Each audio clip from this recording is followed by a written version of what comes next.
Okay, there are benefits to training further from failure like you do with greasing the groove, and then there are benefits to training closer to failure like you might do for your general strength and hypertrophy work, and then there are benefits to periodically pushing to the limit. One approach that I really like is something that I call the repetition redistribution method, and it's a pre-structured program to give you a variety of proximities to failure as you progress through the program. So it starts out with your sort of foundational lower effort work, and then it progresses to those bread and butter hard sets closer to failure, and it finishes with some max effort peaking sets. And it does this with some guardrails in place. So your total rep count is fixed through the entire cycle. The only difference is how those reps are distributed across your training sets, and that's actually a really cool feature because it gives your connective tissue some time to adapt while you consolidate training adaptations and build some solid technique and strength along the way. So setting this up is really simple. You need to first start by establishing a repetition target. And to do that, you just take your max and multiply it by 2.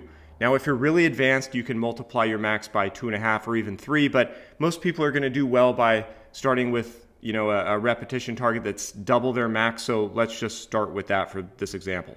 So if your max is 10, you're going to double it. So your total rep count per workout is going to be 20 reps. So to start the cycle, equally divide that over 5 sets. So you get 5 sets of 4, and that is your first workout. And that sounds really easy, and it is, and it's supposed to be, because that's like your grease the groove level effort. It's low fatigue, high quality movement. This is where you're going to polish your reps and accumulate quality volume and move with very crisp and powerful technique and build your foundation and gain some adaptation momentum. But after that very first workout, you're going to start redistributing the reps. And for that, you simply take a rep off your last set and add it to your first set. So your next workout is a set of 5 and then 3 sets of 4 and a set of 3, right? So 5, 4, 4, 4, 3.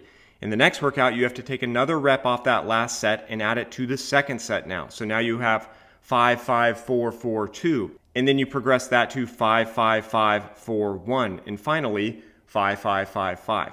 So the total rep count hasn't changed. You've just pulled reps from that last set until it's gone, and you've redistributed them across the sets before it. And you can keep the same pattern going. And as you can see, as you whittle away at that last set, things start progressing very quickly, and you can find yourself at your previous max and maybe even past it. So you might work all the way up to 2 sets of 10, and you can progress past that to a set of 11, then a set of 9, and then progress that to a set of 12 and a set of 8.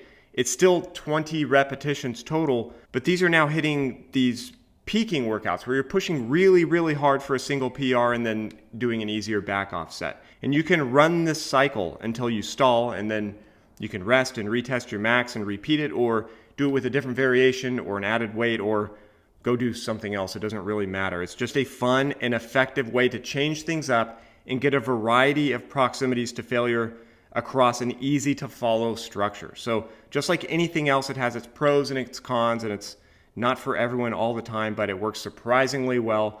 And I've got a downloadable PDF for this on the subscription if you're interested or already a member. So I hope that makes sense. If you guys have any questions, let me know. Thanks for watching. I'll see you next time.